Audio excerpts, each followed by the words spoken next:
Bonjour à toutes et à tous.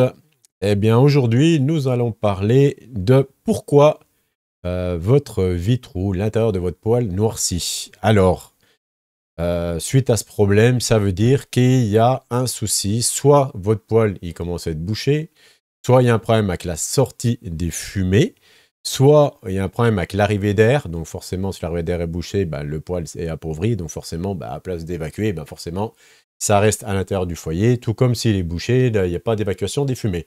Donc dans ce cas-là, la première chose à faire, hein, eh ben, on ne s'embête pas, on nettoie complet le poêle, je le dis tout le temps. On nettoie, on nettoie, on nettoie, on nettoie.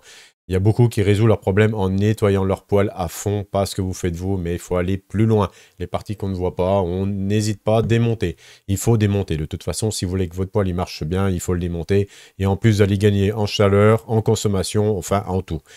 Donc voilà. Donc si ça noircit à l'intérieur, en fait, on y voit.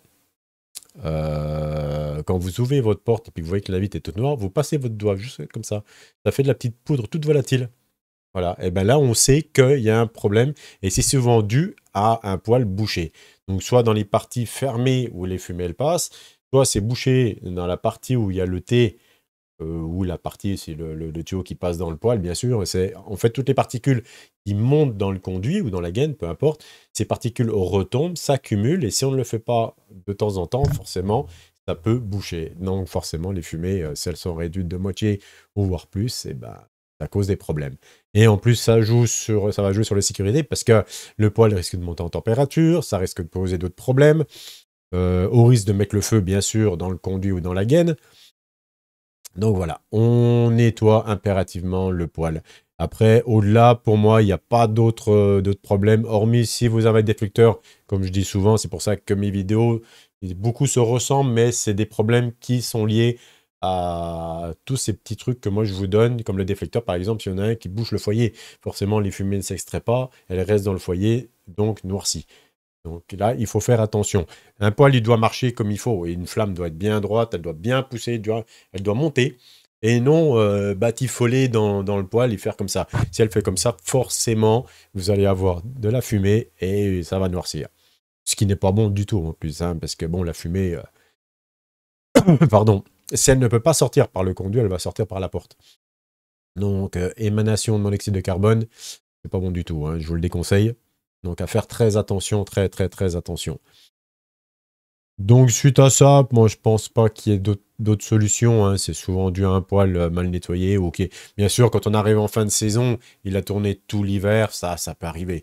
Ça, c'est tout à fait normal. Donc là, soit on le fait entretenir, soit on l'entretient nous-mêmes, enfin, soi-même, hein, peu importe et on le nettoie complètement sans oublier les parties que vous ne voyez pas. Parce que beaucoup nettoient le creuset, nettoient la boîte à air, nettoient la boîte à fumer, mais ne vont pas démonter le fond du poêle. Et c'est hyper important de démonter le fond du poêle parce que les fumées, elles passent dans des parties qui sont très étroites. Et il faut éviter que ces parties soient bouchées. Donc bien sûr, hein, j'ai une vidéo qui explique comment le nettoyer avec un maillet, bien taper à l'intérieur du poêle pour bien que tout tombe dans la boîte à fumer. On aspire, on essaie de s'inventer ou d'aller acheter un suceur pour passer vraiment partout. On n'oublie pas, regardez bien dans votre poêle. Je le répète encore une fois, bien sûr, mais c'est le but des vidéos, c'est de relancer un peu la machine à chaque fois pour que les gens comprennent comment ça fonctionne. Quand vous enlevez votre creuset, regardez toujours au niveau de la bougie, donc en haut à droite ou à gauche de la bougie, donc bien sûr dans la boîte à air, vous regardez et il devrait y avoir un tout petit trou, tout fin, donc qui est relié au vacuumètre. Et dans votre boîte à fumer, pour certains poêles, c'est pas tous les poêles, les anciens poêles, il n'y en avait pas forcément, il y a pareil, il y a un tout petit trou, soit au fond à droite, soit au fond à gauche, un tout petit trou qui est relié au pressostat des fumées. Ça, on y aspire gentiment, on n'insiste pas. Les pressostats vacuumètres sont assez fragiles, c'est des clapets qui font l'ouverture-fermeture. Si vous en arrachez un ou autre, après il est foutu et votre poêle il sera en panne. Donc on fait très attention à ça, on aspire tranquillement, il faut vraiment que ce soit libéré. Et rien n'empêche que quand on nettoie le poêle, de le faire régulièrement. Ça faut que ça devienne une habitude pour éviter d'avoir des erreurs qui remontent comme le H01 et le H11 par exemple. Donc ça, on le fait impérativement. Voilà, donc le poêle, comme à chaque fois, on le nettoie complet. La vitre, hein, pas de produit, je le répète encore une fois, aucun produit ménager. De l'eau tiède, un bout de sopalin, une vieille éponge, et on rince avec un bout de sopalin à sec, et ça va très bien. Et si c'est collé, ben, un petit racleur à vitre. à plat, et puis ça va très très bien. Vous allez retrouver une vitre comme neuve. Ça sert à rien de mettre des produits qui vont agresser votre vitre et que ça va l'abîmer au fur et à mesure enfin, au fur et à mesure du temps, bien sûr, et ça va faire des taches opaques. Et au moment où il y a des taches opaques, votre vitre, elle est foutue. Et une vitre, c'est pas donné, ça ferait chier de dépenser 300-400 € et voire plus pour certains poils dans une vitre qu'on aurait pu nettoyer comme il faut depuis le départ, au lieu de mettre des produits comme il y en a qui conseillent. Donc voilà, écoutez bien mes conseils. C'est hyper important, hein. Je suis quand même professionnel, quoique des fois il y en a. J'ai vu qu'il y en a un qui m'avait fait un joli lol sur un de mes commentaires. Je lui ai demandé pourquoi d'ailleurs, hein. Pas de réponse. Donc est-ce que ça fait rire les gens de voir un professionnel qui essaie d'aider les autres gens? Est-ce qu'il se dit que je suis un charlatan? Je sais pas. Moi c'est pas grave, hein, personnellement. Moi je dois rien à personne. Moi je veux juste, comme je le dis tout le temps, vous aider. C'est le but de mes vidéos, je veux vous aider un maximum. Je veux que les gens soient dépannés, je veux que les gens évitent d'être en panne. De toute façon, ça arrivera tôt ou tard. Ça, on aura beau faire ce qu'on veut, je le dis aussi. Il y a de l'électronique. Avec l'électronique, tôt ou tard, il y aura un dysfonctionnement, il y aura une panne, il y aura une partie de bouchée, il y aura... Voilà. Mais le but de mes vidéos, c'est d'éviter tout ça. Je veux que vous soyez bien chez vous, que vous ayez du chauffage tout l'hiver, et juste avec des petits trucs que vous allez apporter de vous-même, et bien vous allez voir que votre poêle va tomber moins souvent en panne. Juste le fait de le nettoyer un peu plus que d'habitude, d'aller dans des parties que vous ne voyez pas, et au final, quand vous allez le faire la première fois, et ben la fois d'après, vous allez refaire pareil, et vous allez vous dire, mais oui, mais le poêle il chauffe mieux. Oui, je fais des économies de granulés parce que le poêle il tourne super bien, donc il va pas faire de la surconsommation. Donc attention à tout ça, attention à tout ça. Et pour les gens qui se disent ouais, m'en fous, ouais, bah faites comme vous voulez, moi c'est pas grave, hein, c'est pas mon problème, hein. Mais voilà, ce serait dommage que ces gens-là un jour ils tombent en panne puis on dit ah oui merde, en fait il avait raison.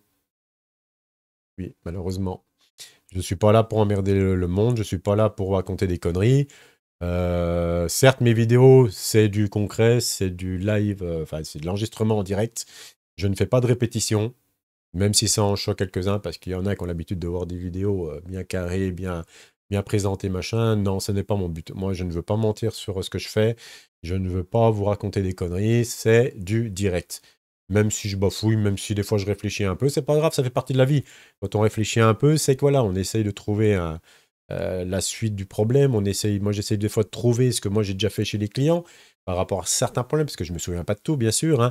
Mais en faisant des vidéos, ben, il y a certains trucs qui remontent et je peux vous les présenter verbalement et visuellement, bien sûr, parce que ça reste une vidéo, pour vous aider dans votre quotidien, bien sûr, et que vous ayez vous évitez de tomber en panne avec votre poêle. Voilà. Donc, non, mais là, de toute façon, il n'y a pas grand-chose à dire là-dessus, hein, donc faites très attention. Faites attention à votre vitre, si elle noircit, puis que ça fait du noir vraiment un peu volatile. Là, par contre, vous savez qu'il y a un problème.